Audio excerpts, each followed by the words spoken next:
Good afternoon everyone. नमस्कार, जय श्री कृष्ण, राधे राधे। कैसे हो सब? क्या हाल चाल? Very good afternoon.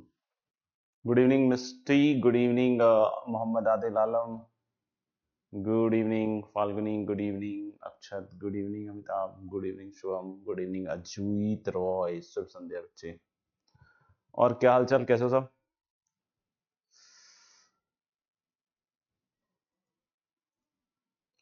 I think पिछले क्लास में कुछ क्वेश्चंस थे, राइट?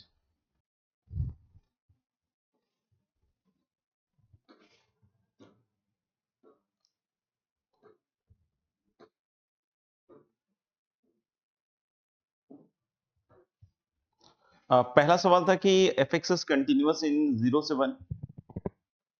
एफ एक्स कोई फंक्शन है विच इज कंटिन्यूअस इन 0 से 1 और एफ जीरो आपका 0 है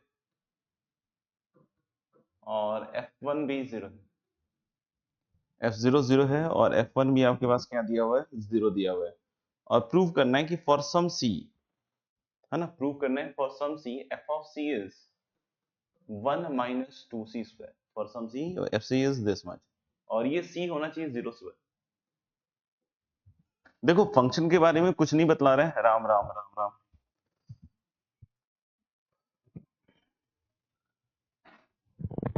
आपके आईटी का सफर भी शुरू होते ही खत्म होने वाला है कुछ दिनों में, ना? देखिएगा ध्यान से। तो हम लोग बोले कि जो एफ एक्स है अगर वो कंटिन्यूअस है 0 से 1 के बीच में और एफ जीरो 0 है और एफ वन क्या है बच्चों? 0 के बराबर। तो ये कह रहा है कि ये जो इक्वेशन है ना, ये जो इक्वेशन है F C, this must be 1 - 2c²। This must be what? 1 - 2c²। मतलब इसका ये मतलब नहीं है कि एफ एक्स कोई फंक्शन है 1 - 2x²।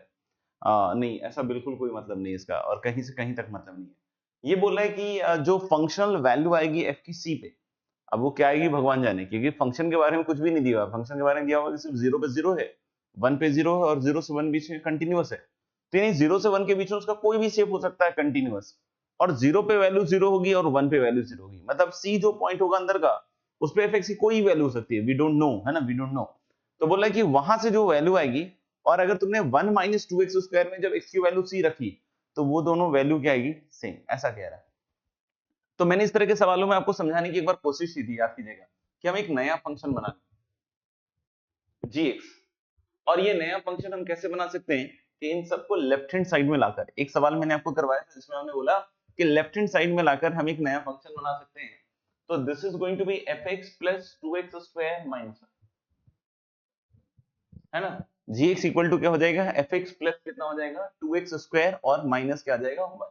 अब जरा ध्यान से देखिए कि g ऑफ 0 क्या है। तो g of 0 is going to be F of 0 -1, है ना। f0 किसके बराबर है? 0। तो g ऑफ 0 -1 हो गया। अब पूछे सर g ऑफ 1, g1 देखिएगा f1 और प्लस 2 -1। तो f1 जो है, f1 की वैल्यू किसके बराबर है आपके पास? I think 0 again. तो ये मुझे लग रहा है 1 आ रहा है। तो बच्चों g ऑफ 0 -1 आ रहा है और g ऑफ 1 भी 1 आ रहा है। Good afternoon Hardik and Suryansh. तो हल्ले g ऑफ 0 -1 आ रहा है, g ऑफ 1 1 के बराबर आ रहा है। अब जरा ध्यान से देखिए, इस तरह का ही एक स्टेटमेंट लास्ट क्लास में बतलाया था मैंने आपको, है ना। इस तरह का एक स्टेटमेंट लास्ट क्लास में बतलाया था मैंने, and the statement was like this, कि अगर कभी भी ऐसा है कि भाई 0 पे वैल्यू जैसे कि ये नेगेटिव है ना, और 1 पे वैल्यू, 1 पे वैल्यू पॉजिटिव है, तो याद कीजिएगा। और जीएक्स कंटिन्यूअस है, बिटवीन 0 से 1 कंटिन्यूअस है। क्यों?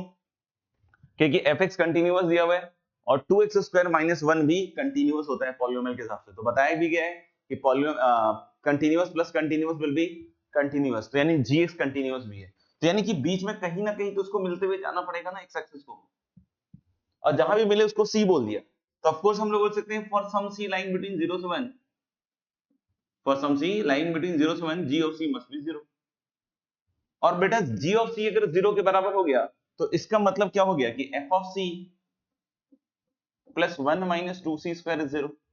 इसका मतलब क्या हो गया दोस्त कि F of C equal to, sorry उल्टा लिख दिया सर मैंने, इसका मतलब हो गया कि F of C plus 2c² - 1 is 0 और इसका मतलब हो जाएगा F of C equal to 1 minus 2c²। तो एक तो तरीका आप ऐसे सोच सकते हो, है ना, यूजिंग जो फंक्शन बनाने वाली अप्रोच सिखाई थी आपको मैंने। तो फंक्शन बनाने वाले अप्रोच में यही बतलाया था कि लेफ्ट में ले आइएगा और एंड पॉइंट पे वैल्यू चेक करके आप देख सकते हैं, राइट। तो इससे तो हो ही गया आपका हेंस प्रूव, राइट। दूसरा क्या हो सकता है, तो दूसरा इसको हम ग्राफिकली भी सोच सकते हैं ना, इसको थोड़ा ग्राफिकली भी सोच सकते हैं, ग्राफिकली सोच सकते हैं। देखिए ग्राफिकली जब सोचने जाइएगा ना तो क्या क्या होगा कि पहली चीज तो ये बोलेगा भाई कि 0 पे 0 और 1 पे 0 होगा, कौन, एफ एक्स। और इसके बीच में फंक्शन कंटिन्यूअस है, इसके बीच में कंटिन्यूअस है। मतलब अल्टीमेटली आप क्या फाइंड आउट कर रहे हैं, अल्टीमेटली आप फाइंड आउट कर रहे हैं कि कोई x की वैल्यू c होगी जहां पे एफ एक्स और 1 माइनस टू एक्स स्क्वायर बराबर होंगे। यही तो आप फाइंड आउट कर रहे हैं कि एफ एक्स और 1 माइनस टू एक्स स्क्वायर किसी ना किसी x इक्वल टू c पे दोनों तरफ से वैल्यू सेम देगा। यानी मैं क्या कह सकता हूं कि अगर ग्राफिकली एक दूसरे को इंटरसेक्ट करता है 0 से 1 के बीच में, मेरा काम हो जाए। जैसे 0 से 1 के बीच में अगर मैं इसका ग्राफ बनाऊं, किसका ग्राफ बनाऊं दोस्त, 1 माइनस टू एक्स स्क्वायर का। तो 1 माइनस टू एक्स स्क्वायर एक उल्टा पैराबोला होता है। This is the graph of what, 1 minus two X square. ये पॉइंट कौन सा है, ऑफ कोर्स अगर ये ग्राफ है y equal to 1 minus two X square का, तो इसको जहां जीरो करोगे तो x की वैल्यू आ जाएगी। तो ये वैल्यू होगी 1 बाई रूट टू, ये वाली वैल्यू कितनी होगी, 1 बाई रूट टू। उधर भी आएगी लेकिन उससे मुझे कोई मतलब नहीं है, मुझे तो मतलब है 0 से 1 के बीच का। 1 पे इसकी वैल्यू कितनी आएगी दोस्त, तो 1 पे मुझे लग रहा है यार इसकी जो वैल्यू आ रही है ना, -1 आ रही है। 1 पे इसकी वैल्यू किसके बराबर आ रही है, -1। और 0 पे इसकी वैल्यू कितनी आ रही है बॉस, 0 पे इसकी वैल्यू आ रही है 1। ये किसका ग्राफ, ये 1 माइनस टू एक्स स्क्वायर है। अब एक दूसरा ग्राफ आएगा, दूसरा ग्राफ एफ एक्स का आएगा दोस्त, है ना, जिसका 0 पे वैल्यू 0 है और जिसका 1 पे भी वैल्यू 0 है और बीच में कंटिन्यूअस रहना है। सोचिए, आप खुद ही सोचिए कि 0 पे 0 और 1 पे 0, मतलब ग्राफ यहां से यहां आएगा और कहीं टूटेगा नहीं। तब आप ग्राफ को कहीं से भी ले जाइए, कोई बोले सर मैं यहां से ले आता हूं, कोई बोले सर मैं यहां से करते हुए ले आता हूं, या कोई बोले कि नहीं नहीं सर मैं नीचे से लेकर आता हूं, लाना यही पड़ेगा। और कंटिन्यूअस है, कंटिन्यूअस है तो क्या दिख रहा है कि ये जो कंटिन्यूअस बाउंड्री चल रही है, क्या इसको एक बार बिना पार किए इधर से इधर जा सकता है क्या, सोचिए आप। ये जो कंटिन्यूअस बाउंड्री चल रही है, क्या इसको बिना पार किए ये यहाँ पे 1 पे वैल्यू 0 दे सकता है क्या, आंसर इज नो। और कंटिन्यूअस रहना है, बीच में टूटेगा नहीं, तो डेफिनेट सी बात है कि इसको कहीं ना कहीं इस ग्राफ को काटना पड़ेगा। जहां भी ग्राफ को काट देगा वही पॉइंट सी कहलाएगा और वहां पे F of C equal to क्या हो जाएगा, 1 minus two C square. Is this clear everyone, क्या ये बात सबको क्लियर है।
चलिए पहला तो सवाल यही था दोस्त, दूसरे सवाल पे आते हैं ना।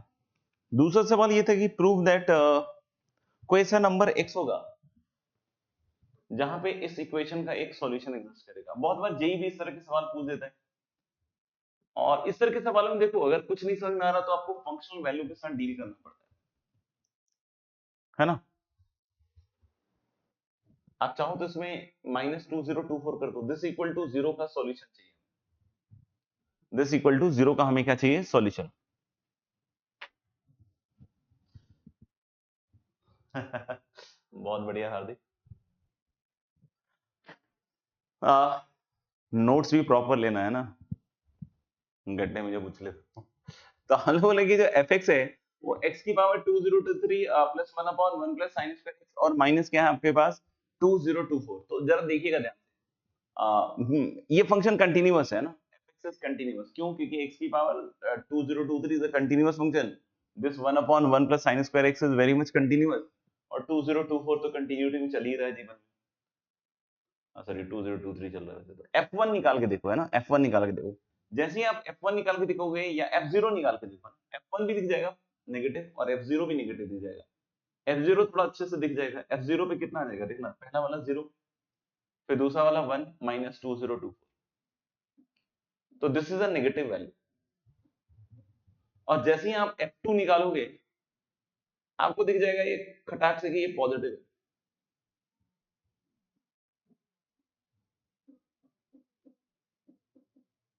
देखो साइन स्क्वायर 2 जो भी होगा पॉजिटिव होगा, और 2 की पावर 10 खुद में 1024 चला जाता है, और 2 की पावर 11 में चले जाए तो 1024 हो जाता है ना, तो 2048 वही हो जाएगा, है ना। तो आप देख रहे हो ना कि ये तो 2 की पावर 2023 है, वो तो 2024 से बहुत ज्यादा बड़ा वैल्यू होगा, और ये खुद पॉजिटिव है। तो ये देखिए ये पॉजिटिव ये नेगेटिव है, तो ये पॉजिटिव है ये नेगेटिव है, तो 0 से 2 के बीच में तो एक रूट आएगा ही है, इनफैक्ट 1 से 2 में आएगा रूट। तो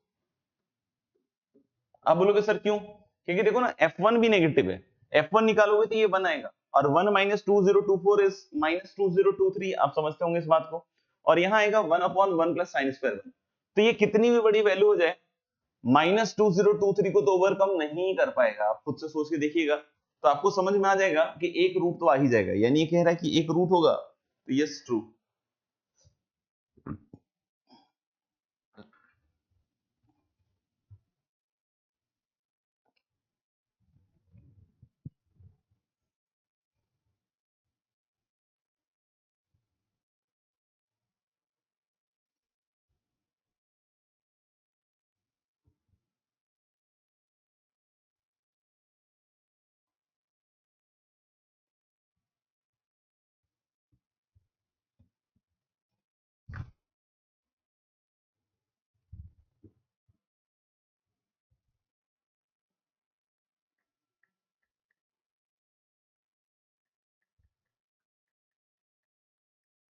देख लो कुछ पूछना हो तो बताओ, नहीं तो फिर आगे बढ़े।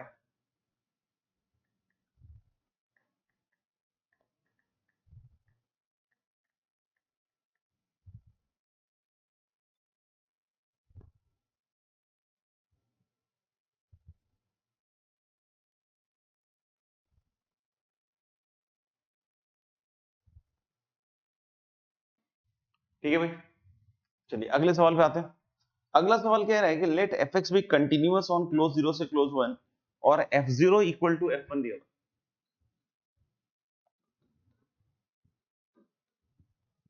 एफ एक्स कंटिन्यूअस है और f0 इक्वल टू f1 दिया हुआ है क्लोज 0 से क्लोज 1, और there exist a point c in 0 से हाफ।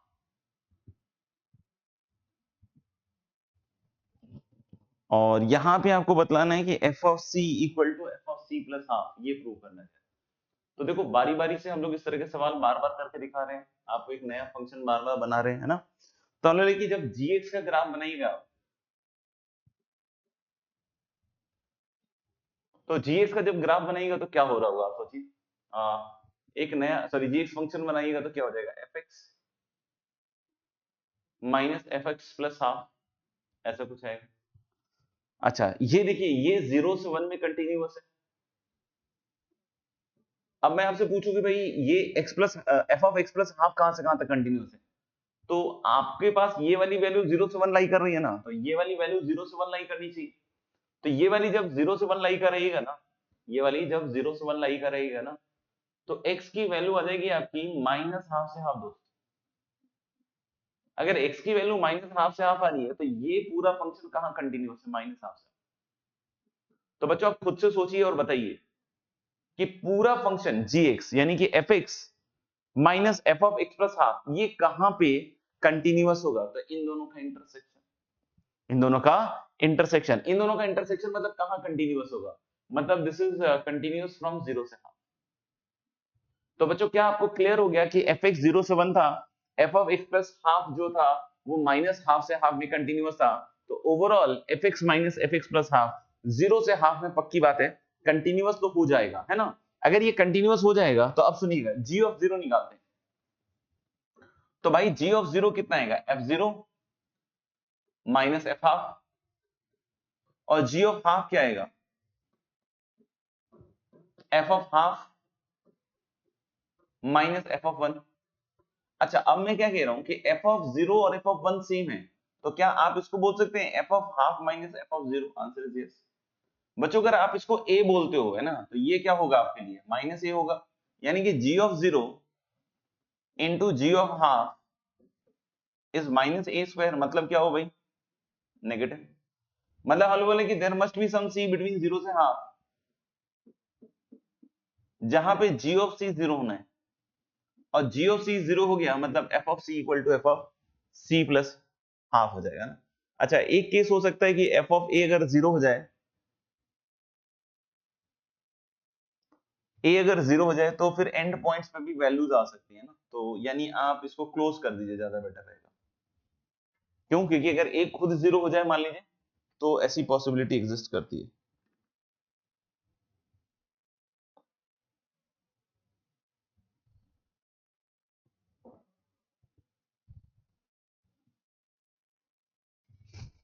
डन है सबके लिए।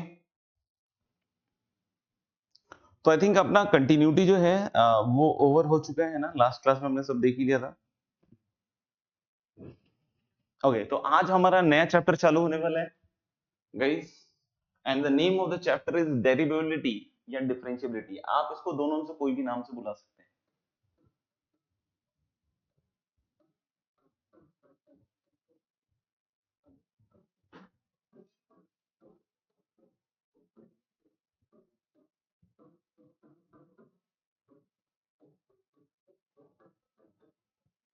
डेरिवेबिलिटी या फिर आप इसको क्या दूसरा नाम दे सकते हैं, डिफरेंशिएबिलिटी। दोनों सेम चीजें हैं, दोनों सेम चीजें है ना, कहीं कोई डिफरेंस नहीं है, कहीं कोई डिफरेंस नहीं है। ओके गाइस, हम इसके डेफिनेशन से शुरू करते हैं। लिखना है आपको, है ना, तो रेडी हो जाइए बिल्कुल, मैं बोलता हूं, डिक्टेट कर रहा हूं, डिक्टेट कर रहा हूं, है ना। A function y equal to F X is said to be differentiable, a function y equal to fx is said to be differentiable at x equal to a. A function y equal to fx is said to be differentiable at x equal to a. A function y equal to fx is said to be differentiable at x equal to a if there exists a unique tangent. A function y equal to fx is said to be differentiable at x equal to a. A function y equal to fx is said to be differentiable at x equal to a if there exists a unique tangent with finite slope. If there exists a unique tangent, a function y equal to fx is said to be differentiable at x equal to a if there exists a unique tangent with finite slope. If there exists a unique tangent with finite slope at x equal to a. If there exists a unique tangent with finite slope at x equal to a. मेरे ख्याल से लिख लिया होगा आप लोगों ने। क्या कहते हैं डिफरेंशिएबिलिटी का डेफिनेशन कि ज्योमेट्रिकली हम एक फंक्शन को डिफरेंशिएबल तब कहेंगे किसी पॉइंट पे जब जब वहां पे एक यूनिक टेंजेंट आए, जब वहां पे क्या है, unique tangent with finite slope, जब वहां पे क्या है, एक यूनिक टेंजेंट आए विथ फाइनाइट स्लोप, ठीक है ना। तो अब वर्ड टेंजेंट का इस्तेमाल हो रहा है, तो अब वर्ड टेंजेंट का इस्तेमाल हो रहा है, तो टेंजेंट के बारे में समझना बहुत इंपॉर्टेंट हो गया कि व्हाट इज टेंजेंट, है ना। वैसे तो हमें फील है कि भाई टेंजेंट मतलब टच करके चला गया टेंजेंट हो गया, है ना, but what is the basics of tangent, वो आज हम देखने वाले हैं ना, कि टेंजेंट के बेसिक्स क्या है, ठीक है। तो हम लोग कि टेंजेंट का कंप्लीट पोस्टमार्टम होने वाला है, जरा देखिएगा ध्यान से। जैसे हमने बोला कि एक कर्व है आपके पास, है ना, एक कर्व है और किसी पॉइंट P पे आपको टेंजेंट लिखने की इच्छा हो रही है, तो जनरली तो आपको पता है कि भाई यहाँ टच करने वाली जो लाइन होगी वो टेंजेंट होगा, but this is not how the tangent is defined, this is not how the tangent is defined. Tangent basic से कैसे डिफाइन होता है उस पर बात करेंगे। टेंजेंट डिफाइन करने के लिए सबसे पहले क्या किया जाता है ना, एक सीकेंट डिफाइन करते हैं। टेंजेंट डिफाइन करने के लिए सबसे पहले क्या करते हैं, सीकेंट। सीकेंट मतलब एक ऐसी लाइन, रेखा जो कर्व को दो पॉइंट पे काट रहा हो, तो हम लोग बोल सकते हैं कि मान लीजिए कि इस तरीके से एक आपने सीकेंड बना दिया, इस तरह से आपने एक सीकेंड बना दिया पी क्यू, ठीक है। तो टेंजेंट कैसे डिफाइन होता है बेसिक से, वो अब हम बात कर रहे हैं। तो बेसिक से टेंजेंट कैसे डिफाइन होता है कि अगर आपको टेंजेंट एट पी डिफाइन करना है, तो सबसे पहले आप सीकेंड बनाइए पी क्यू, सबसे पहले क्या बनाइए, सीकेंड बनाइए पी क्यू, और सीकेंड पी क्यू बनाने के बाद आप क्यू को पी की तरफ अप्रोच कराइए। हालांकि हम सभी बच्चे इस बात को समझते होंगे कि क्यू अप्रोचिंग पी का क्या मतलब है। क्यू अप्रोचिंग पी का मतलब होता है दोस्त, Q is very very very close to P but not P. Q is very very very close to P but not P. ये अप्रोचिंग का मतलब हम लोगों ने बहुत ही डिटेल में आपको समझाने की कोशिश करी है ना। तो क्यू अप्रोचिंग पी का मतलब हो गया क्या, कि क्यू पी के पास तो है, कितना पास है, बहुत पास है, लेकिन पी नहीं है। तो जब आप क्यू को पी की तरफ घुमाएंगे अलोंग कर, तो देखिएगा इंटरमीडिएट पोजीशंस आएंगे बहुत सारे, जैसे हो सकता है एक क्यू डैश आ जाए, एक क्यू डैश डैश आ जाए, ऐसे और भी पॉइंट्स आ सकते हैं ना। जब आप क्यू को पी की तरफ घुमा रहे होंगे, है ना, अलोंग कर, तो जब क्यू पी की तरफ जा रहा होगा अलोंग कर, तो बीच में ये सब पोजीशंस ले रहा होगा, सोचिए आप। और जब ये सब पोजीशंस ले रहा होगा दोस्त, तो आप सोचो ना कि इस सीकेंड का स्लोप जो है वो ये सीकेंड का शेप जो है ये थ्रू आउट चेंज करेगा। इसका मतलब जैसे मान लीजिए कभी ऐसा हो जाएगा, फिर हो सकता हो कभी ऐसा हो जाएगा। और बेटा इस तरीके से जैसे जैसे आता जाएगा, है ना, तो जब Q के सॉरी जब P के बहुत बहुत बहुत पास होगा, जब P के बहुत बहुत बहुत पास होगा बट P नहीं होगा, तो उस केस में जो सीकेंट बनता है वो बेसिकली क्या कहलाएगा, उस केस में जो सीकेंट बनता है मेरे भाई, वो बेसिकली क्या कहलाएगा, that will be called as tangent at P। उस केस में जो सीकेंट बनेगा that will be called as tangent at P। यानी मेरे ख्याल से आपको समझ में आ जाना चाहिए कि how a tangent is defined। tangent define करने का प्रक्रिया काफी सिंपल है कि सबसे पहले एक सीकेंट बनाया जाता है, सीकेंट बनाने के बाद जहां भी दूसरे पॉइंट पे कर्व को काट रहा है उस पॉइंट को हम फिर P की तरफ मूव कराते हैं along the curve। और जब Q P के बहुत बहुत बहुत पास हो जाए दोस्त, कितना पास, जो आप इमेजिन भी नहीं कर पाए उतना पास, तो जब उतना पास हो जाए तो उस केस में जो सीकेंट बनता है that is what is tangent, that is called as what, tangent। तो इसके लिए एक लाइन इंग्लिश में लिखिए, मैं डिक्टेट करा के आपको बोल रहा हूं, है ना, तो कोशिश कीजिएगा फटाफट से लिख लीजिएगा। And the line goes like this, tangent at point P, tangent at point P, tangent at point P is the limiting case of secant। Tangent is at point P, tangent at point P is the limiting case of secant,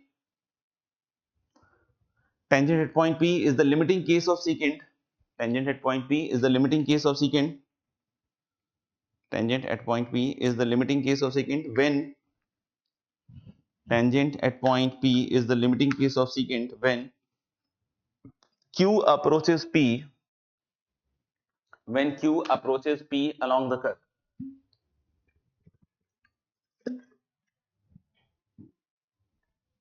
when Q approaches P along the curve। I hope सभी बच्चों ने लिख लिया होगा और सबको समझ में भी आ गया होगा, राइट, कि this is how a tangent is defined. ये टेंजेंट का डेफिनेशन बोला है ना। अभी हम डिफरेंशिएबिलिटी पे फिर से आएंगे।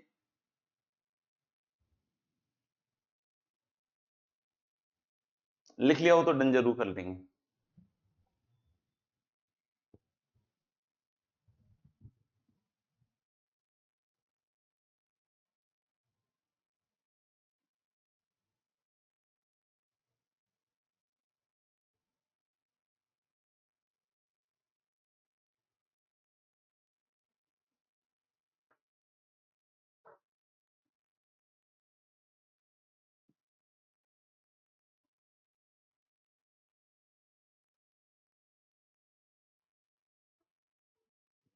चलिए एवरीवन इज राइटिंग डन, है ना। तो ये तो मैंने आपको अभी टेंजेंट का डेफिनेशन बतलाया है। और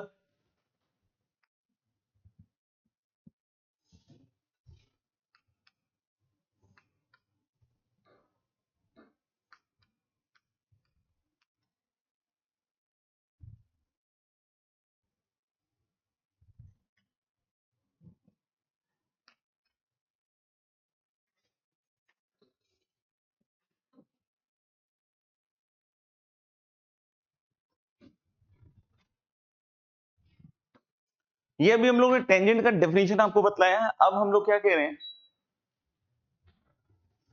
कि डिफरेंशियबिलिटी का जो ये डेफिनेशन बोला गया है कि ज्योमेट्रिकली एक यूनिक टेंजेंट आना चाहिए, वहां से हम एक कंडीशन अब डेराइव करेंगे, है ना, जो मैथमेटिकली हमें एनेबल करेगा to find out the differentiability at the point x equal to. जो अभी हमने डेफिनेशन बतलाया है डिफरेंशियबिलिटी का, ज्योमेट्रिकल जो डेफिनेशन बतलाया है, उसकी मदद से हम क्या करने वाले हैं, एक मैथमेटिकल कंडीशन को फाइंड आउट करने वाले हैं, और उस मैथमेटिकल कंडीशन के यूज से हम फिर डिफरेंट ग्राफ्स या डिफरेंट फंक्शन की डिफरेंशियबिलिटी को चेक कर सकते हैं किसी भी point x equal to a पर, है ना। तो हमने एक ग्राफ बना दिया, सपोज कर लीजिए ये है graph y equal to fx का, ये है आपके पास graph y equal to fx का बॉस, है ना। This is the graph of y equal to fx, और हमने एक कोई पॉइंट लिया है बेटा यहाँ पे p a कॉमा f, ठीक है, P A कॉमा F है, हमने इसके ऊपर एक पॉइंट लिया है और इसके ऊपर बोल रहे हैं क्या कि इस पॉइंट पे फंक्शन कैसा है, डिफरेंशिएबल। तो अकॉर्डिंग टू द डेफिनेशन, अगर इस पॉइंट पे डिफरेंशिएबल है तो ये एक यूनिक टेंजेंट आना चाहिए विथ अ फाइनाइट स्लोप, एक यूनिक टेंजेंट आना चाहिए विथ अ फाइनाइट स्लोप। मेरे ख्याल से क्लियर है ना। तो सबसे पहले हम जाएंगे तो बेसिक से ही दोस्त, हम जाएंगे बेसिक से। बेसिक क्या कहेगा मेरे को, बेसिक कहेगा साहब कि सीकेंड्स बनाने पड़ेंगे। तो हमने बोला कि चलो भाई एक बार पहले राइट से सीकेंड बनाएंगे और फिर ऐसे ही एक बार लेफ्ट से सीकेंड बनाएंगे, है ना। तो हमने एक पॉइंट ले लिया है और ये P के नेबरहुड में अगर बहुत पास लेकर दिखा दूं ना तुम्हें, तो ये ग्राफ जो होगा, है ना, अगर बहुत पास लेकर दिखा दूं तो ये ग्राफ बिल्कुल आपको साफ साफ नजर आएगा, इतना साफ कि बस आपको मजा ही आ जाएगा, है ना। तो इसलिए आप समझिएगा कि ये जो Q पॉइंट है P के बहुत पास है, बहुत पास है, बट इतना पास दिखा दिया तो बिल्कुल साफ साफ नजर आएगा। इसलिए हमने थोड़ा सा इसको मैग्नीफाई कर दिया है ना, इमेज को जूम कर दिया है। तो हमने बोला Q है, और Q है इसका x coordinate a plus h और y कोऑर्डिनेट इसका f of a plus h। अच्छा, ये आ गया Q। Q क्या है, नेबरहुड का पॉइंट है a plus h comma f of a plus h। तो राइट नेबरहुड का पॉइंट ले रहा हूं मैं, तो अगर राइट नेबरहुड का पॉइंट लूंगा तो इसका x कोऑर्डिनेट और इसके x कोऑर्डिनेट में Q का x कोऑर्डिनेट बड़ा होना चाहिए। अगर Q का x कोऑर्डिनेट बड़ा है तो H को डेफिनेटली पॉजिटिव होना चाहिए, H को डेफिनेटली पॉजिटिव होना चाहिए। ये बात अगर किसी को नहीं जमे तो बतलाइएगा। तो H को आपको डेफिनेटली डेफिनेटली डेफिनेटली क्या होना पड़ेगा, पॉजिटिव होना पड़ेगा। अगर अब कोई मुझसे पूछता है कि what is slope of PQ, तो I will say slope of PQ मतलब किसी भी लाइन का अगर स्लोप डिफाइन करना है जिसके ऊपर आपके पास दो पॉइंट्स हैं, तो how we can define slope of PQ, difference of y coordinate upon difference of x coordinate। तो difference of y coordinate, so that is f of a plus h और minus of f of a, और difference of x coordinate लिखिएगा दोस्त तो a plus h minus a, so this will be a gone and this is h, है ना। तो ये क्या हो गया, स्लोप ऑफ secant PQ। अब सोचिएगा थोड़ा सा सोचिएगा, है ना, थोड़ा दिमाग लगाना पड़ेगा। जैसे मान लो कोई कहता है Q P की तरफ जा रहा है, इसका क्या मतलब होना चाहिए भाई, अगर Q P की तरफ जा रहा है तो एक ही चीज चेंज करेगी, A तो फिक्स है। अगर Q P की तरफ जा रहा है तो H चेंज करेगा। H किधर जाएगा, H 0 की तरफ जाएगा सर। क्यों, क्योंकि अगर Q P की तरफ जा रहा है तो ये कोऑर्डिनेट A बनने की कोशिश करेगा। अगर ये कोऑर्डिनेट A बनने की कोशिश कर रहा है मेरे भाई, ये कोऑर्डिनेट अगर A बनने की कोशिश कर रहा है ना, A बनना चाहता है, तो H को तो 0 की तरफ जाना पड़ेगा। लेकिन ध्यान रखिएगा H हमेशा कैसी क्वांटिटी है, पॉजिटिव। तो अगर H हमेशा पॉजिटिव क्वांटिटी और H 0 की तरफ जा रहा है तो 0 को अप्रोच अब ये नेगेटिव साइड से नहीं करेगा। क्यों नहीं करेगा 0 को नेगेटिव साइड से, क्योंकि H एक पॉजिटिव क्वांटिटी है। तो H 0 को अगर अप्रोच करता भी है तो 0 प्लस से करेगा, यानी कि Q अप्रोचेस P इंप्लाइज क्या बतलाएगा ये, H is approaching 0 plus, H is approaching 0 plus, and क्या secant PQ क्या हो जाएगा, will become tangent at P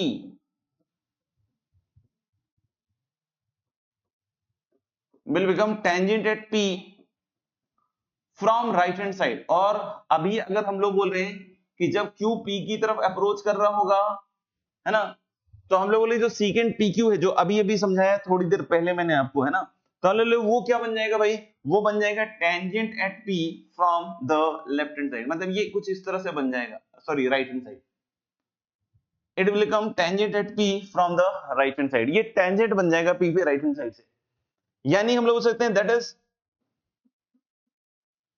is slope of secant P Q,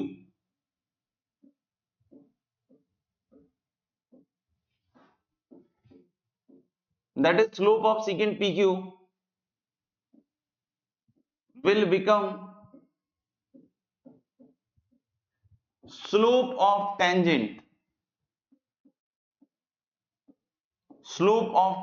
at P, मतलब जो secant PQ है उसका स्लोप क्या बन जाएगा, slope of tangent at P from right hand side, slope of tangent at P from right hand side, और इसलिए इसका एक नाम है ना, slope of tangent at P from right hand side, इसलिए इसका नाम है राइट हैंड डेरिवेटिव, इसका एक नाम है राइट हैंड डेरिवेटिव। जैसे आप LHL की अगर बात करते हो ना, LHL या RHL, तो RHL क्या बोलते हो, RHL बोलते हो एफ ऑफ ए प्लस, ठीक है, राइट नंबर रूट की वैल्यू होती है एफ ऑफ ए प्लस, तो जब ये राइट हैंड डेरिवेटिव होगा ना, तो इसको आपको डेरिवेटिव है तो डैश आएगा, और राइट हैंड साइड से है तो इसको आप ऐसे लिख सकते हैं एफ डैश ए प्लस, क्या लिख सकते हैं, एफ डैश ए प्लस, और एफ डैश ए प्लस अगर आप लिखना चाहो, है ना, अगर एफ डैश ए प्लस लिखना चाहो मेरे भाई, तो एफ डैश ए प्लस कैसे निकलेगा, यही slope of secant P Q था, इस पे अगर मैं कंडीशन लगा दूं h इज अप्रोचिंग 0 प्लस, यही तो टेंजेंट के स्लोप में बदलेगा, यही तो टेंजेंट के स्लोप में बदलेगा, मतलब एफ डैश ए प्लस क्या होगा, limit h is approaching 0 plus F of a plus H minus F A और होल अपॉन h। नहीं चमका हो दोस्त तो जरूर बतलाइएगा कि जो एफ डैश ए प्लस है, क्या सभी बच्चों को ये समझ में आ गया, जिसको हम लोगों ने क्या कहा बच्चों, RHD राइट हैंड डेरिवेटिव, वो कैसे लिखा जाएगा, that will be written as limit h is approaching, है ना, limit h is approaching 0 plus, limit h is approaching 0 plus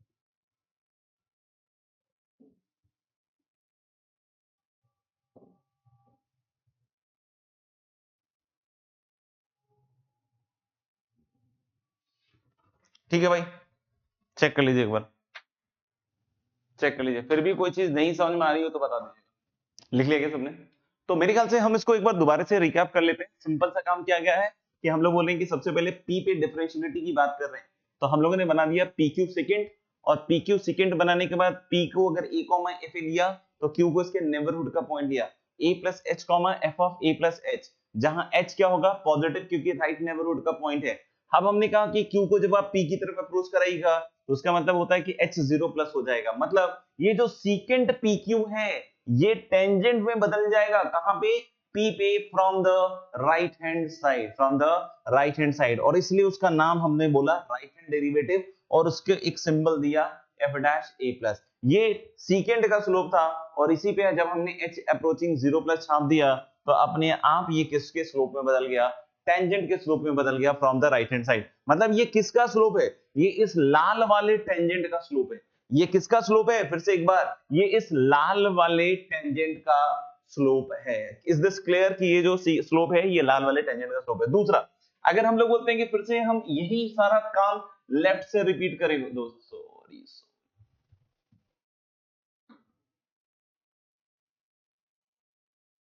ठीक है, तो हम लोग यही सारा काम अगर हम लेफ्ट से रिपीट करें, जैसे मैंने इस पॉइंट को अब R कह दिया, और R कह दिया, और अब हमारे पास एक सीकेंट आ गया दोस्त, अब हमारे पास एक सीकेंट आ गया, क्या, PR,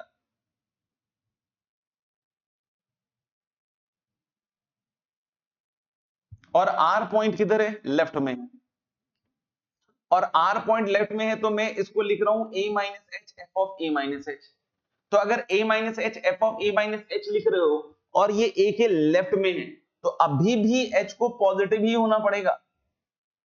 जैसे अगर कोई बोलता है कि नहीं सर h है -0.01, तो नॉट पॉसिबल, क्योंकि h को अगर -0.01 रखोगे तो ये a माइनस माइनस क्या हो जाएगा, +0.01, मतलब वो a के राइट में चला जाएगा, लेफ्ट में नहीं जाएगा। तो h को कैसी क्वांटिटी अभी भी होनी है दोस्त, h को अभी भी पॉजिटिव ही होना पड़ेगा। अब अगर मैंने बोला slope of the secant PR,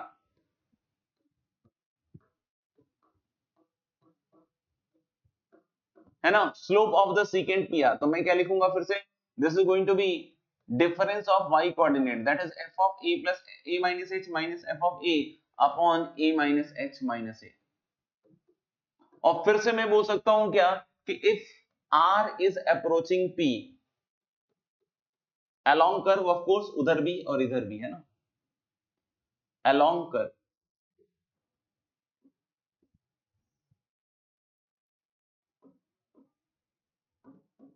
है ना। इसका क्या मतलब हुआ, इसका मतलब हो गया फिर से कि h इज अप्रोचिंग 0 प्लस। फिर से ध्यान रखिएगा 0 माइनस नहीं होगा, क्योंकि h 0 जाएगा और h पॉजिटिव है, तो अभी भी h इज अप्रोचिंग क्या होगा, 0 plus. That is slope of secant PR, है ना, becomes slope of tangent at P from left hand side. और इसलिए हम इसका नाम देते हैं दोस्त लेफ्ट हैंड डेरिवेटिव, और इसको आप ऐसे रिप्रेजेंट कर सकते हैं f डैश a माइनस। और f डैश a माइनस क्या हो जाएगा, फिर से limit h is approaching 0 plus, ध्यान रखिएगा अभी भी 0 प्लस ही है, और f of a minus h minus F A और होल अपॉन, अब नीचे क्या रहेगा बेटा, माइनस h। तो ये हो जाएगा आपके पास LHD का एक्सप्रेशन, ये हो जाएगा आपके लिए LHD का एक्सप्रेशन। देख लो मेरे दोस्त, है ना, देख लो। फिर भी कोई पार्ट नहीं समझ में आया हो तो बता सकते हैं ना, कोई पार्ट नहीं समझ में आया तो बता सकते हैं।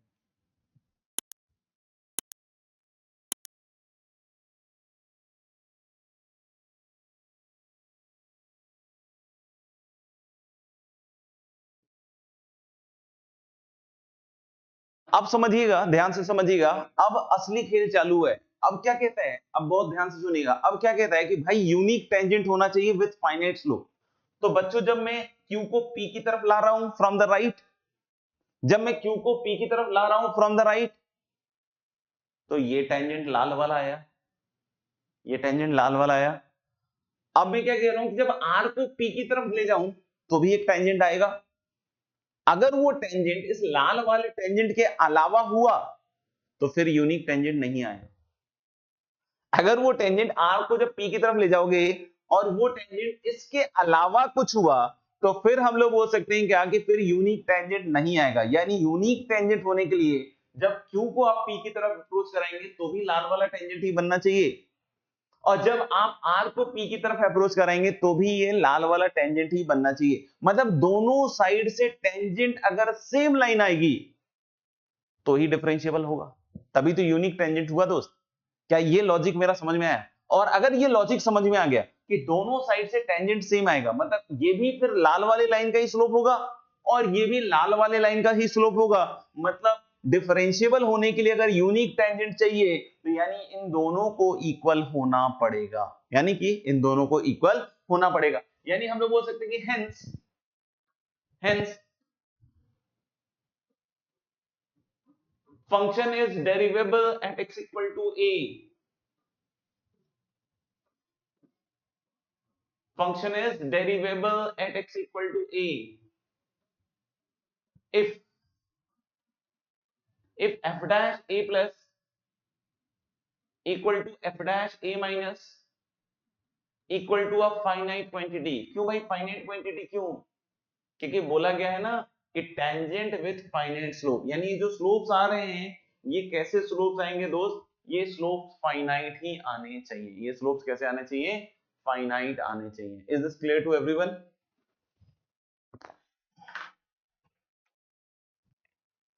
चलिए मेरे ख्याल से सब बच्चों ने डन लिख दिया है, क्लियर भी लिख दिया है। तो मेरे ख्याल से आपको समझ में आ जाना चाहिए कि अब ये मैथमेटिकल फॉर्मूला होगा, यही मैथमेटिकल फॉर्मूला हमें क्या बतलाएगा कि फंक्शन कब डिफरेंशिएबल होगा, कब डिफरेंशिएबल नहीं होगा। बाकी ज्योमेट्रिकली आपको समझा दिया गया है कि यूनिक टेंजेंट आना चाहिए with a finite slope, unique tangent आना चाहिए विथ अ फाइनाइट स्लोप। चलिए आगे बढ़ते हैं दोस्तों, आगे बढ़ते हैं ना। अब हम एक स्टेटमेंट लिख रहे हैं और इस स्टेटमेंट को मैं डिक्टेट कर रहा हूं, आपको बोल रहा हूं आप लिखिए, है ना। सब तैयार हो जाइए लिखने के लिए फटाफट से। Statement goes like this, statement goes like this, लिखिएगा statement, if y equal to fx, if y equal to fx is differentiable at x equal to a, if y equal to fx is differentiable at x equal to a, if y equal to fx is differentiable at x equal to a, then it must be, if y equal to fx is differentiable at x equal to a, then it must be continuous at x equal to a. If y equal to fx is differentiable at x equal to a, then it must be continuous at x equal to a. Then it must be continuous at x equal to a. मतलब अगर y equal to fx differentiable है a पे, तो उसको continuous भी होना पड़ेगा, उसको कंटिन्यूअस भी होना पड़ेगा। वैसे तो बहुत ऑब्वियस है कि कंटिन्यूअस नहीं होगा तो फिर हम टेंजेंट कैसे बना पाएंगे, बट मैथमेटिकली समझना चाहिए ना, मैथमेटिकली समझना चाहिए इस चीज को। मैथमेटिकली अगर हम इस चीज को समझते हैं कि भाई अगर फंक्शन डिफरेंशिएबल है तो इसको तो घोटी जाइए इन डेफिनेशंस को, है ना, नहीं तो दिक्कत आएगी। अगर फंक्शन डिफरेंशिएबल है दोस्त, तो limit h is approaching 0 plus f of a plus h minus f of a upon h, है ना। RHD और LHD बराबर होंगे, ओके सर। RHD और LHD अगर बराबर होंगे दोस्त, तो मैंने क्या कहा, और दोनों फाइनाइट भी होंगे, है ना, क्योंकि RHD equal to LHD equal to क्या होना चाहिए, फाइनाइट क्वांटिटी भी होनी चाहिए। अच्छा अब सुनिएगा ध्यान से, अब सुनिएगा ध्यान से भाई कि अगर RHD फाइनाइट है, सुनिएगा ध्यान से, बहुत इंपॉर्टेंट है, ध्यान सुनिएगा तभी समझ में आएगा, नहीं तो फिर रटना ही पड़ेगा।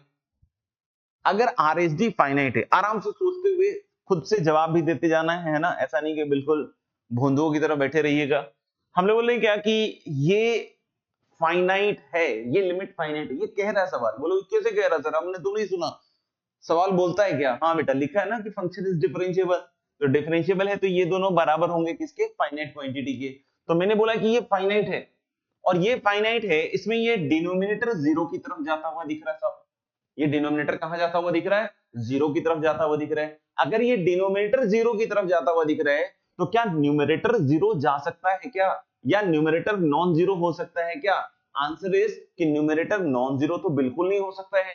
क्यों सर, न्यूमरेटर नॉन जीरो कैसे नहीं हो सकता है? क्योंकि अगर ये जीरो जा रहा है और ये आपने नॉन जीरो बोल दिया, तो बेटा ऊपर 5 6 7 कुछ भी नॉन जीरो ले लो और नीचे जीरो जा रहा है, तो ऑफ कोर्स ये लिमिट फिर एग्जिस्ट नहीं कर रहा है, ये इंफिनिटी चला जाएगा या माइनस इंफिनिटी चला जाएगा, कुछ भी चला जाएगा, है ना, डिपेंडिंग अपॉन कि ऊपर वाली क्वांटिटी पॉजिटिव है या नेगेटिव है। आप समझ रहे हैं मेरी बात को कि अगर ये जीरो जा रहा है और कोई बोलता है कि ये ऊपर वाली क्वांटिटी नॉन जीरो हो गई, तो फिर भैया लिमिट फाइनाइट नहीं आने वाला है। तो यानी कि लिमिट को फाइनाइट होने के लिए फिर सर इनडिटर्मिनेट फॉर्म बनना पड़ेगा। तो लिमिट को अगर फाइनाइट आने के लिए इनडिटर्मिनेट फॉर्म बनना पड़ेगा, मतलब डिनोमिनेटर अगर जीरो है तो न्यूमरेटर को जीरो होना पड़ेगा। न्यूमरेटर को अगर जीरो होना पड़ेगा तो फिर से ध्यान से सुनिएगा कि एफ ऑफ ए तो बिल्कुल नहीं हिलने वाला, एफ ऑफ ए की जो वैल्यू आ रही होगी फंक्शन की वो तो आ ही रही होगी, वो चेंज नहीं हो सकती है। तो इसका मतलब क्या हुआ सर, सुनिएगा ध्यान से, कि अगर ये ऊपर जीरो जा रहा है तो h अप्रोचिंग जीरो प्लस पे ये क्वांटिटी एफ ऑफ ए के बराबर ही होगी, क्योंकि अगर ये एफ ऑफ ए के बराबर नहीं जा रहा होगा तो फिर ये जीरो नहीं जा सकता है। फिर से एक बार सुनिएगा, नीचे वाला जीरो जा रहा है, ऊपर वाले को कहां जाना चाहिए, zero, so that it becomes indeterminate form और लिमिट फाइनाइट है, क्योंकि अगर ऊपर वाला नॉन जीरो हो गया तो फिर लिमिट फाइनाइट नहीं हो सकता है। तो चलिए ऊपर वाले को जीरो भेज रहे हैं, ऊपर वाले को जीरो भेज रहे हैं और ये क्वांटिटी फिक्स है, और h अप्रोचिंग जीरो प्लस पे फिर ये कहां जाए कि ये ऊपर वाला जीरो जाए, तो साहब ये एफ ऑफ ए की तरफ जाना चाहिए। यानी यहां से बिल्कुल इजी कंक्लूजन जा रहा है कि limit h is approaching zero plus F of a plus H, ये वैल्यू, ये लिमिटिंग वैल्यू एफ ऑफ ए ही आनी चाहिए। अगर ये एफ ऑफ ए आना चाहिए तो ये क्या है, ये आरएचएल ही तो है। ये क्या है, ये क्या है भाई, f of a plus e तो है, यानी f of a plus equal to F of a, मतलब R H L equal to functional value आ गया। जी सर। अब सुनिएगा, अब इधर वाले खेल को देखिएगा, इसका मजा, इसका लुत्फ उठाइएगा। अब फिर से ये लिमिट फाइनाइट है और माइनस एच है जीरो की तरफ जाता हुआ, तो अगर ये जीरो जा रहा है तो फिर से सेम लॉजिक के साथ हम बोल सकते हैं कि ऊपर वाले को जीरो जाना पड़ेगा। अगर ऊपर वाला जीरो जा रहा है, क्योंकि नॉन जीरो गया तो फिर से लिमिट फाइनाइट नहीं होगा। अगर ऊपर वाला जीरो जा रहा है तो ये वाली क्वांटिटी थोड़ा सा गड़बड़ा गया है लग रहा है यहाँ पे बच्चों, है ना। तो हम लोग ले गया कि अगर अगर अगर ऊपर वाला जीरो जा रहा है, ऊपर वाला जीरो जा रहा है बॉस, तो हम लोग बोल रहे हैं कि ये क्वांटिटी फिक्स है एफ ऑफ ए, तो इसको जीरो, इसको सॉरी, इसको एफ ऑफ ए जाना पड़ेगा, तभी ये पूरा जीरो जाएगा। सेम लॉजिक के साथ, कोई भी नया लॉजिक नहीं दे रहा हूं, है ना। अगर पुराना समझा है तो ये भी समझ गए होंगे। तो हम लोग कि सेम लॉजिक के साथ F of a minus H भी किधर जाएगा, एफ ऑफ ए। अपना काम बन गया है, यानी ये क्या हो गया, f of a minus equal to F of a. और इन दोनों कंडीशंस को अगर मैं एक साथ यूज कर लूं, क्योंकि दोनों सही है, दोनों हो रहा है, तो इसका मतलब क्या हो गया कि भाई f of a plus is f of a minus is f of a, और फाइनाइट तो होना ही पड़ेगा, क्योंकि डोमेन में तो हो गई ना x इक्वल टू ए, है ना। x equal to A domain में होगा तो फाइनाइट वैल्यू कुछ ना कुछ आ ही रही होगी, है ना। तो अगर ये चीज आ गई, ये चीज बन गई मेरे भाई, तो यही तो कहलाता है कंटिन्यूटी। और क्या कहलाता है ना, यही क्या कहलाता है, this implies fx is continuous at x equal to A,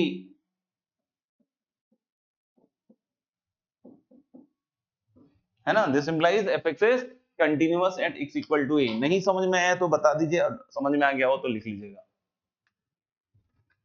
okay guys, तो मेरे ख्याल से ये स्टेटमेंट बिल्कुल आपके लिए क्लियर है कि अगर फंक्शन डिफरेंशिएबल है तो वो कंटिन्यूअस होगा ही होगा, है ना। अब हम लोग कुछ पॉइंट्स पे बात कर रहे हैं ना, इनमें आपको बतलाना है कि कौन कौन से ट्रू हैं, कौन कौन से फॉल्स हैं, ठीक है। तो इसका नहीं तो भी पोल भी ले लेंगे, है ना। मैं इसके 4 ऑप्शन बना दूंगा और उसका पोल भी देख लेंगे। Function is differentiable at x equal to a implies function is continuous at x equal to a. Function is continuous at x equal to a implies function is differentiable at x equal to a. Function is discontinuous at x equal to a implies function is non-differentiable at x equal to a. Function is non-differentiable at x equal to a implies function is discontinuous at x equal to a, है ना। Function is discontinuous. इसके 4 option है।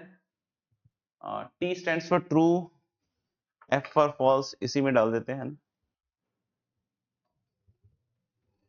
Okay, तो हम लोग लेके of course this is a true statement. क्यों भाई, क्योंकि अगर कोई कहता है कि फंक्शन डिफरेंशिएबल है ए पे, तो ऑफ कोर्स फंक्शन कंटीन्यूअस भी होगा ए पे, है ना। ऑफ कोर्स फंक्शन कंटीन्यूअस भी होगा ए पे। अभी अभी प्रूफ किया है कि बोले कंटीन्यूअस है ए पे तो डिफरेंशिएबल होगा। तो आंसर इज जरूरी नहीं है दोस्त, जरूरी नहीं है। जैसे अगर आप एक एग्जांपल लीजिए, fx equal to mod x at x equal to 0, fx equal to mod x at x equal to 0, तो इसमें RHD LHD चलिए निकाल के देखते हैं। तो RHD निकालिए, f dash 0 plus, f dash 0 plus क्या कहता है कि limit h is approaching 0 plus f of 0 plus h minus of f of 0 whole upon h, यही तो लिखेगा। यानी कि this is limit h is approaching 0 plus f of 0 plus h is going to be mod h, f of 0 is 0 whole upon h, और mod कैसे खुलेगा with plus sign, क्यों, क्योंकि h पॉजिटिव है। तो अगर h पॉजिटिव है तो ये अगर प्लस साइन से खुल रहा है तो this is now h upon h and that is 1। RHD 1 आ गया, RHD 1 आ गया। अगर f डैश 0 माइनस निकालिएगा तो फिर से limit h is approaching 0 plus ही लिखिएगा दोस्त, 0 माइनस मत लिख दीजिएगा जोश में आके। और इधर बनेगा f of 0 minus h minus f0 upon minus h। अच्छा, अब ये f ऑफ माइनस h हुआ, तो अगर ये f ऑफ माइनस h हुआ मतलब मॉड ऑफ माइनस h, और माइनस f ऑफ 0 इज 0 और नीचे माइनस h, यानी यहां पे देखिएगा मॉड माइनस h और मॉड h में क्या फर्क है, कोई फर्क नहीं है। कोई बोले सर मॉड 5 और मॉड माइनस 5 दोनों सेम ही चीज है, mod 5 is mod 5, mod minus 5 is mod 5, मतलब ये मॉड h ही हुआ, और h अभी भी 0 प्लस है, तो ये खुलेगा h और नीचे खुलेगा माइनस h, ये कट के आ रहा है -1, जो बतलाता है कि LHD RHD सेम नहीं है, जो बताता है LHD RHD सेम नहीं है, मतलब f dash 0 plus is not equal to f dash 0 minus.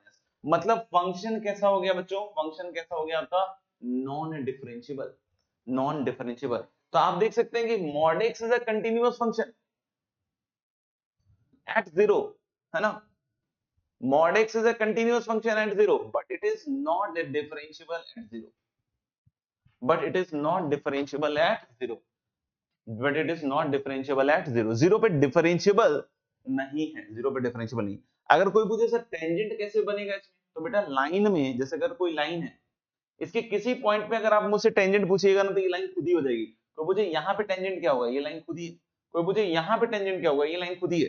तो जैसे अगर आप 0 पे राइट का टेंजेंट पूछिएगा तो यही लाइन आएगी, यही लाइन टेंजेंट आएगी, और 0 पे लेफ्ट का टेंजेंट पूछेगा तो यही लाइन टेंजेंट आएगी। तो दो अलग अलग टेंजेंट बन गए तो 0 पे, तो अगर दो अलग अलग टेंजेंट बन गए तो यूनिक टेंजेंट का कॉन्सेप्ट फेल हो जाता है, यानी फंक्शन नॉन डिफरेंशिएबल है। तो यानी अगर कोई कहता है कि function is continuous at x equal to a, implies function is differentiable at x equal to a, I can say this is false, है ना। तो यानी कि अगर मैं इसको ट्रू फॉल्स वाले के हिसाब से लिखूं तो ये ट्रू है बट ये फॉल्स है। कोई बोले फंक्शन डिसकंटिन्यूअस है तो नॉन डिफरेंशिएबल होगा, बहुत ऑब्वियस है, क्योंकि अगर डिसकंटिन्यूअस हो गया तो आप टेंजेंट कैसे बनाइएगा, वहां पे टेंजेंट बनाना ही इम्पॉसिबल टास्क हो जाएगा। यानी कि अगर इसके बारे में कोई पूछता है तो दिस इज डेफिनेटली ट्रू, क्योंकि अगर डिसकंटिन्यूअस है तो पक्की बात है कि ये नॉन डिफरेंशिएबल होगा। लेकिन क्या नॉन डिफरेंशिएबल पे डिसकंटिन्यूअस होगा, आंसर इज नो। अभी अभी आपने एक एग्जांपल देखा कि यहां फंक्शन 0 पे नॉन डिफरेंशिएबल है, उसके बावजूद फंक्शन कैसा है, कंटीन्यूअस। तो यानी हम लोग बोल सकते हैं कि ये स्टेटमेंट भी क्या हो जाएगा, false. So the correct sequence was true false true false. क्या क्लियर है सबको, ठीक है। चलिए, तो मेरे ख्याल से बच्चों ने लिख लिया होगा इसको, है ना, लिख लिया होगा सब कुछ। कुछ लिख रहे हो तो बता दीजिएगा। ओके, नेक्स्ट हम लोग आते हैं दोस्त नोट करके एक बहुत ही इंपॉर्टेंट चीज जो हमारे क्वेश्चन सॉल्विंग में भी बहुत इस्तेमाल होगा, उसके बारे में बात कर रहे हैं ना। क्या बात कर रहे हैं उसके बारे में लिखिएगा। इफ या suppose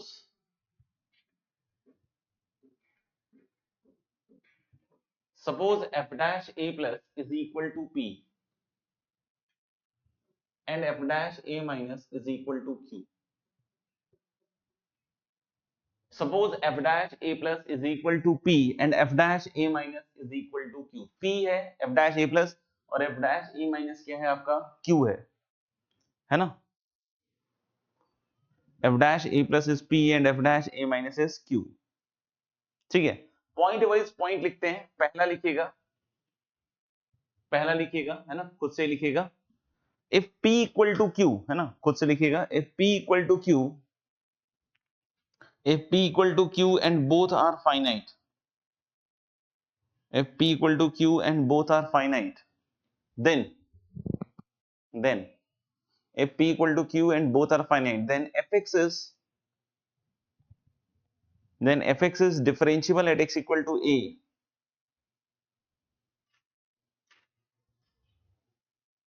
then fx is differentiable at x equal to a,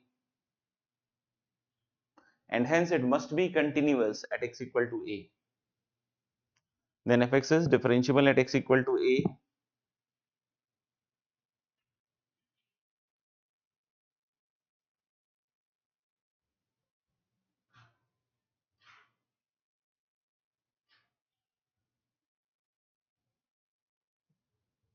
then fx is differentiable at x equal to a and hence it must be continuous at x equal to a. बहुत obvious है ना, बहुत obvious है। अगर ये चीज समझ में आ जाएगी तो भी इस लिख दीजिएगा कि फंक्शन अगर डिफरेंशिएबल है तो उसको वहां पे कंटिन्यूअस होना ही पड़ेगा, अगर डिफरेंशिएबल है तो उसको वहां पे कंटिन्यूअस होना ही पड़ेगा। Is this clear?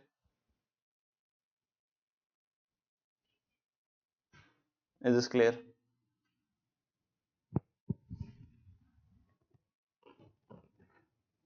ठीक है, तो अगर ये क्लियर है तो हम लोग नेक्स्ट पॉइंट पे आते हैं, सेकंड पॉइंट पे आते हैं। सेकंड पॉइंट लिखिएगा, if p not equal to q,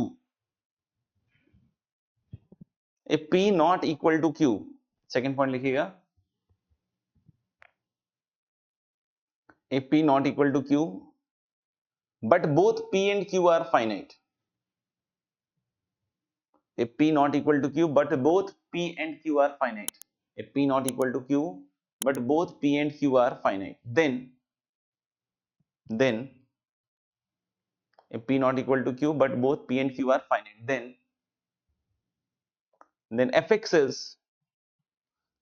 is not differentiable at x equal to a, then fx is not differentiable at x equal to a, then fx is not differentiable at x equal to a। तो function differentiable तो नहीं होगा क्योंकि p और q बराबर नहीं है। Continuity के बारे में आप क्या कहोगे, है ना? What will you say about continuity, लिख के बताइए चैट बॉक्स में, what will you say about continuity. Function not differentiable होगा, I hope it is clear, but what you will say about continuity please write in comment box.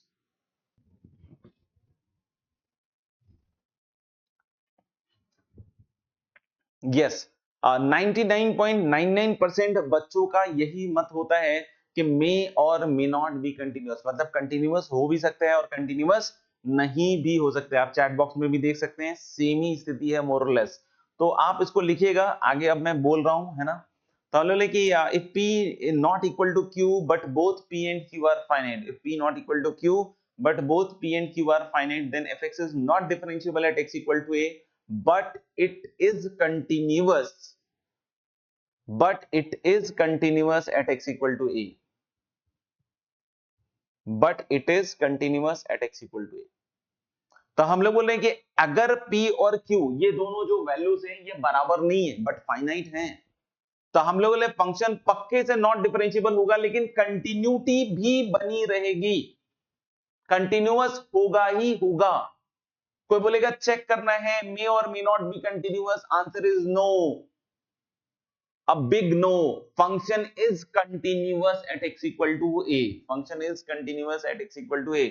और आप इस चीज को अगर आप दिमाग में रखें तो आपका बहुत सारा काम जो है वर्किंग है वो आसान हो जाएगी। अब आप बोलोगे सर आप इतने कॉन्फिडेंस से क्यों कह रहे हो कंटिन्यूअस? सुनिएगा ध्यान से, है ना, ध्यान से सुनिएगा। आपको अभी अभी मैंने एक प्रूफ बताया, जिस प्रूफ में मैंने बताया कि अगर फंक्शन डिफरेंशिएबल है तो वो कंटिन्यूअस भी होगा। जब मैं इस प्रूफ को कर रहा था, क्या मैंने इस चीज का कहीं भी कोई उपयोग किया कि आरएसडी और एलएसडी बराबर है? क्या मैंने इस चीज का कहीं भी छोटा सा भी इस्तेमाल किया, एकमात्र अंश भी इस्तेमाल किया क्या कि ये दोनों चीजें बराबर हैं, मतलब आरएसडी एलएसडी बराबर है? मुझे लगता है कि मैंने कहीं यूज नहीं किया कि आरएसडी एलएसडी बराबर है। मैंने जो यूज किया वो सिर्फ इतना यूज किया कि भाई आरएसडी भी फाइनाइट है और एलएसडी भी फाइनाइट है। मैंने इसके अलावा कोई भी चीज का इस्तेमाल नहीं किया है। मैंने बिल्कुल नहीं यूज किया कि ये दोनों बराबर है, मैंने सिर्फ यूज किया कि RSD is a finite quantity, LSD is a finite quantity. RSD finite है तो ये चीज होगी, एलएसडी फाइनाइट है तो ये चीज होगी। तो आप देखिए ना दोस्त, अभी भी तो वही बोल रहा है कि पी क्यू बराबर नहीं है, जिसकी मुझे जरूरत थी नहीं। मुझे तो किसकी जरूरत थी कि पी और क्यू फाइनाइट, तो पी और क्यू को तो फाइनाइट अभी भी बोल ही रहा है वो। तो p और q अगर फाइनाइट है तो इसका मतलब फंक्शन को कंटिन्यूअस होना ही पड़ेगा, होना ही पड़ेगा, है ना? तो यानी हम लोग बोल सकते हैं कि fx नॉट डिफरेंशिएबल तो होगा उन दोज केसेस जहां p और q फाइनाइट है और बराबर नहीं है, तो नॉन डिफरेंशिएबल बट कंटिन्यूअस। एक एग्जांपल भी है छोटा सा, आप देख सकते हैं। खैर इसके बिना पे मैं नहीं कह रहा हूं कि आपका आंसर आ रहा है, क्योंकि ये तो एक ही एग्जांपल है ना। यहां पे देख सकते हो कि आरएसडी एलएसडी दोनों फाइनाइट है and you can see the function to be continuous at x equal to 0, है ना? तो आप समझिएगा इस चीज को बहुत क्लियरली, ठीक है ना? अब बोलोगे सर इसका क्या उपयोग होगा, ये तो स्टेटमेंट वाले सवालों में गलत होगा। नहीं, इसका बहुत उपयोग है। जैसे कि अब आपको, आप देखिएगा मोस्ट ऑफ द क्वेश्चंस जो आएंगे ना आपके जेई में, कुछ ही ऐसे क्वेश्चंस होते हैं जो सिर्फ और सिर्फ कंटिन्यूअस बेस्ड होते हैं ना, जब अच्छे सवाल बन जाए कंटिन्यूटी के। लेकिन मोस्ट ऑफ द क्वेश्चंस आप देखिएगा ना कंटिन्यूटी के साथ डिफरेंशियबिलिटी लपेट के रखता है। मतलब JEE advance most of the questions में कंटिन्यूटी डिफरेंशियबिलिटी दोनों साथ में पूछता है, दोनों साथ में पूछता है कि भाई कंटिन्यूटी और डिफरेंशियबिलिटी चेक कीजिए। तो हमारे काम करने का तरीका समझना पड़ेगा।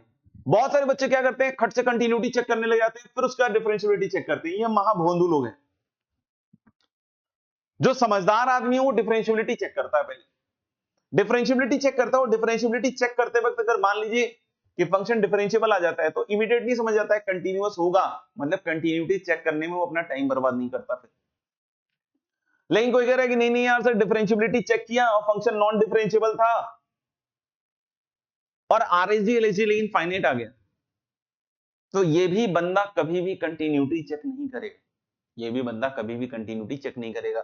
वो तुरंत बोल देगा फंक्शन कैसा है, कंटिन्यूअस। यानी कि जो अब कंटिन्यूटी चेक करके अपना टाइम बर्बाद कर रहा है सवाल में, वो महाभोंदू आदमी है, वो महामूर्ख आदमी है, वो महाबुद्धू आदमी है। आपको क्या करना है, डिफरेंशियबिलिटी चेक करना है और दिख रहा है कि डिफरेंशियबल है, तो why should I check the continuity. यानी पहली चीज चेक करनी है, अब डिफरेंशियबिलिटी होगी। डिफरेंशियबल नहीं है लेकिन आरएसडी एलएसडी फाइनाइट है, तो फिर से मैं बोल सकता हूं फंक्शन कंटीन्यूअस ही है, नॉन डिफरेंशियबल होने का, है ना। तो ये सेकंड पॉइंट हो गया। थर्ड पॉइंट लिखिएगा, थर्ड पॉइंट लिखिएगा, be ready for the third point. If P not equal to Q, if P not equal to Q and at least one of p or q, if p not equal to q and at least one of p or q approaches infinity or minus infinity or does not exist, if p not equal to q and at least one of p or q approaches infinity or minus infinity or does not exist, if p not equal to q, p not equal to q and at least one of p or q approaches infinity or minus infinity or does not exist। मतलब अब क्या कह रहा है कि P और Q बराबर तो नहीं है, और पी और क्यू में से कोई एक इंफिनिटी जा रहा है, माइनस इंफिनिटी जा रहा है, या डज नॉट एग्जिस्ट, है ना। Then fx is not differentiable at x equal to a, then fx is not differentiable at x equal to a। तो भाई ऑब्वियस सी बात है कि अगर बराबर नहीं है पी और क्यू, कुछ भी होता रहे उससे क्या ही लेना देना, फंक्शन नॉट डिफरेंशिएबल तो हो ही जाएगा ना। Then function is not differentiable at x equal to a। Continuity के बारे में आपका क्या कहना है, सोच के बताइएगा। Then function is not differentiable at x equal to a. What you will say about continuity?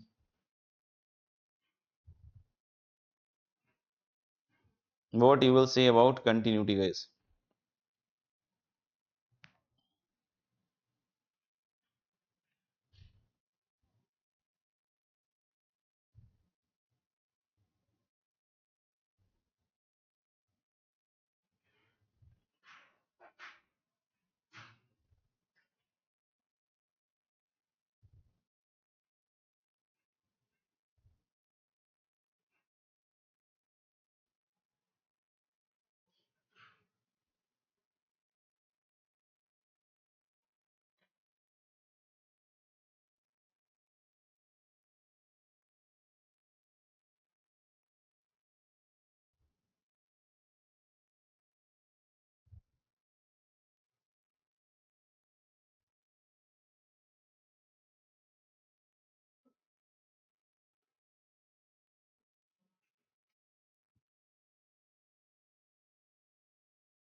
Then function is discontinuous at x equal to a. Sorry. Then the function is not differentiable at x equal to a. Sorry. Then fx is not differentiable at x equal to a and आगे लिखिएगा and check the continuity separately. And check the continuity separately. And check the continuity separately. That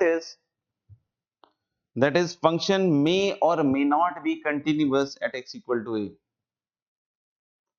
And check the continuity separately. That is function that is function may or may not be continuous, that is function may or may not be continuous at x equal to a। इसमें भी most of the students क्या बोल देते हैं, function को discontinuous बोल देते हैं। This is also wrong. Function इस केस में कंटिन्यूअस हो भी सकता है, कंटिन्यूअस नहीं भी हो सकता है, ये फंक्शन के ऊपर डिपेंड करता है। कोई बोले कि अरे सर लिमिट अब तो इंफिनिटी जा रहा है, अब तो क्या दिक्कत आ रही है ना, अब तो सर लिमिट इंफिनिटी जा रही है, तो लिमिट इंफिनिटी जा रहा है तो ऊपर वाला ऑफ कोर्स नॉन जीरो होगा। आंसर इज नो, ऐसी कोई गारंटी नहीं है। हो सकता है ऊपर वाला जीरो हो और उसके बाद भी लिमिट इंफिनिटी चला जाए, कि h से ऊपर वाले का ऑर्डर थोड़ा कम हो। अगर h से ऊपर ऑर्डर कम होगा तो नीचे पावर अगर ज्यादा है h की, तो ऑफ कोर्स नीचे वाला ज्यादा जल्दी जीरो पहुंचा देगा, जिसकी वजह से ये वैल्यू किधर की तरफ चली जाएगी, इंफिनिटी। देखो कंटिन्यूटी कब तक मिलेगी, जब तक ऊपर वाला जीरो जा रहा है। अगर ऊपर वाला जीरो जा रहा है और उसके बावजूद लिमिट कहीं भी जा रहा हो, इंफिनिटी हो फाइनाइट हो, क्या लेना देना मुझे। हम बोल सकते हैं उन सारे केसेस में फंक्शन कंटिन्यूअस तो हो जाएगा।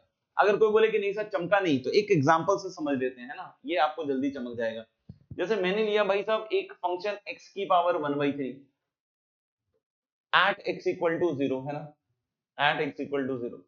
तो भाई मैंने लिया f डैश 0 प्लस, और f डैश 0 प्लस क्या हो गया, limit h is approaching 0 plus f of 0 plus h, that is h की power 1/3 minus f0 upon h। now calculate this। आप देख लो इसमें ऊपर वाला जीरो जा रहा है और पूरी लिमिट इंफिनिटी जा रही है। देख लीजिए आप, ये h की पावर 1/3 कटेगा तो नीचे बन जाएगा h की पावर 2/3, और ये देखो लिमिट इंफिनिटी चला गया, है ना, राइट हैंड डेरिवेटिव इंफिनिटी चला गया। ऐसे ही आप f डैश 0 माइनस भी निकालिएगा, वो भी इंफिनिटी चला जाएगा। लेकिन क्या फंक्शन डिसकंटिन्यूअस है, नहीं भाई डिसकंटिन्यूअस नहीं है। 0 प्लस ले लो, 0 माइनस ले लो, 0 ले लो, हर जगह फंक्शन 0 ही वैल्यू देगा। यानी आप देखो इसका ग्राफ भी बना सकते हो। अब बोलोगे इसका ग्राफ कैसे बनेगा सर, एक्स क्यूब का इनवर्स है, एक्स क्यूब का इनवर्स है। अब देख लो ना, X cube equal to Y और एक्स इक्वल टू वाई की पावर 1/3, तो उसका इनवर्स है। इसका ग्राफ बनेगा ना दोस्त, ऐसा बनेगा इसका ग्राफ,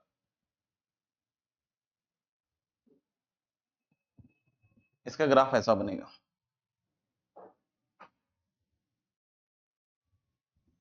देख लीजिए, यानी इसका आरएसडी एलएसडी दोनों इंफिनिटी चला गया, आरएसडी एलएसडी दोनों इंफिनिटी चला गया, उसके बावजूद फंक्शन कंटिन्यूअस है, उसके बावजूद फंक्शन कैसा है, कंटिन्यूअस। मतलब इस केस में कंटिन्यूटी चेक करना पड़ेगा। तो अगर तुम मेरी बात को ध्यान से समझे होगे, तो मैंने किसी भी ऑप्शन से फंक्शन को डिसकंटिन्यूअस कमेंट नहीं किया। मैंने पहले ऑप्शन में बोला कंटिन्यूअस, दूसरे में कंटिन्यूअस, और तीसरे में बोला कि चेक द कंटिन्यूटी सेपरेटली। यानी कभी भी आप डिफरेंशिएबिलिटी के थ्रू डिसकंटिन्यूटी जज कर लेते हैं तो ये आपकी गलती है। आप डिसकंटिन्यूटी कभी भी जज नहीं कर सकते, या तो आप कंटिन्यूटी जज कर सकते हैं या फिर आपको चेक करना पड़ेगा इन द लास्ट केस। ठीक है, तो हम लोग ऐसा नहीं कह रहे हैं कि भाई इंफिनिटी जा रहा है या माइनस इंफिनिटी जा रहा है तो ऑलवेज कंटिन्यूअस, ऐसा नहीं, ऑलवेज नहीं बोल रहे, बोले कंटिन्यूअस हो भी सकता है, कंटिन्यूअस आपका नहीं भी हो सकता है। एक एग्जांपल दे दिया जिसमें हम बोल रहे हैं कंटिन्यूअस हो सकता है। अच्छा एक चीज सुनिएगा, एक वर्ड होता है बच्चों शार्प कॉर्नर।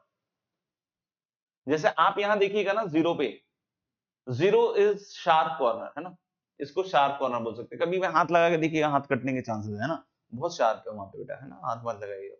तो हम लोग क्या कि ये शार्प कॉर्नर कह सकते हैं, राइट। तो देखो अगर शार्प कॉर्नर है तो फंक्शन पक्का नॉन डिफरेंशिएबल है। शार्प कॉर्नर है, ध्यान से सुनना स्टेटमेंट, है ना, लिखना भी अपने हिसाब से, है ना। शार्प कॉर्नर है तो पक्का नॉन डिफरेंशिएबल है। बट अगर नॉन डिफरेंशिएबल है तो जरूरी नहीं है कि शार्प कॉर्नर होगा। फॉर एग्जांपल ये ग्राफ देखिए, ये जीरो पे नॉन डिफरेंशिएबल है क्योंकि आरएसडी एलएसडी इंफिनिटी जा रहा है, स्लोप फाइनाइट होना चाहिए, है ना, स्लोप फाइनाइट होना चाहिए। स्लोप क्या होना चाहिए, फाइनाइट। लेकिन स्लोप कहां जा रहा है, इंफिनिटी जा रहा है। यानी फंक्शन ये वाला जीरो पे नॉन डिफरेंशिएबल है। नॉन डिफरेंशिएबल होने के बाद भी शार्प कॉर्नर नहीं है, बिल्कुल स्मूथ पॉइंट चल रहा है। बिल्कुल क्या चल रहा है बॉस, स्मूथ पॉइंट चल रहा है। बिल्कुल क्या चल रहा है, स्मूथ पॉइंट चल रहा है। तो क्या आप सभी बच्चों को क्लियर हो गया कि sharp corner implies non differentiable. But क्या non differentiable implies sharp corner, no, there is a possibility कि शार्प कॉर्नर ना भी बने, है ना, देख लीजिएगा। ठीक है ना, तो हम इससे पहले वाला जो है वो कर रहे हैं ना डिस्कशन में। तो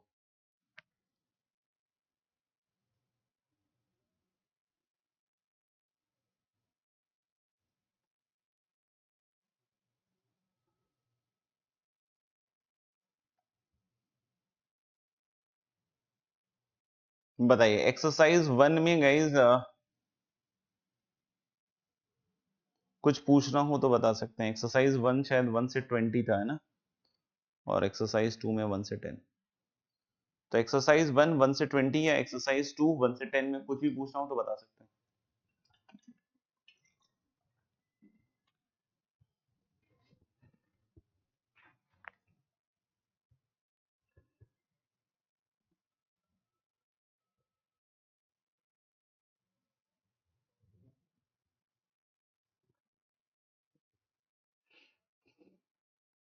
एक्सरसाइज 1 में 20 तक था बेटा, 20 23 25 अगली क्लास में, 23 25 अलग अगली क्लास में, 20 तक है। 20 तक में कुछ पूछना है तो बताइए। 20 तो क्लास में ही बतलाया हुआ है, ये वाली चीज ग्रेटर देन इक्वल टू 0 करेंगे, अंदर वाला एक्स स्क्वायर प्लस, पता नहीं क्लास इलस्ट्रेशन ही क्यों पूछ रहे हो। P square minus 4 less than equal to 0, p की वैल्यू -2 से 2 आ जाएगी, और पी नेगेटिव होना चाहिए, है ना। अच्छा डिसकंटिन्यूअस पूछ रहा है, सॉरी सॉरी मैंने तो कंटिन्यूअस बोला था, एक मिनट एक मिनट एक minute. fx is discontinuous at exactly two values of x and continuous for all m, sorry sorry.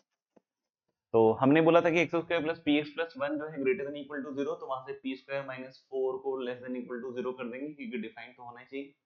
तो p की वैल्यू -2 से 2, और नीचे 0 होना चाहिए एग्जैक्टली 2 पॉइंट पे, तो p की वैल्यू स्ट्रिक्टली पॉजिटिव होनी चाहिए। तो मुझे लग रहा है कि p की वैल्यू 0 से 2 आएगी, कि 0 पे तो एक ही पॉइंट पे डिसकंटिन्यूस होगा, है ना। तो number of integers in the range शायद बॉम्बे ऑप्शन आएगा। बढ़िया राजा जी।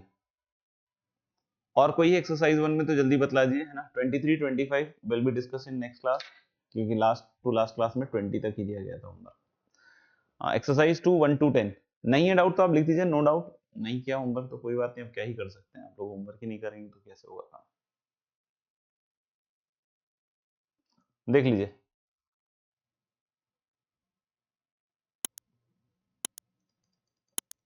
चलिए मेरे ख्याल से कोई डाउट नहीं आ रहा है, तो सेशन को यहाँ एंड करते हैं आज।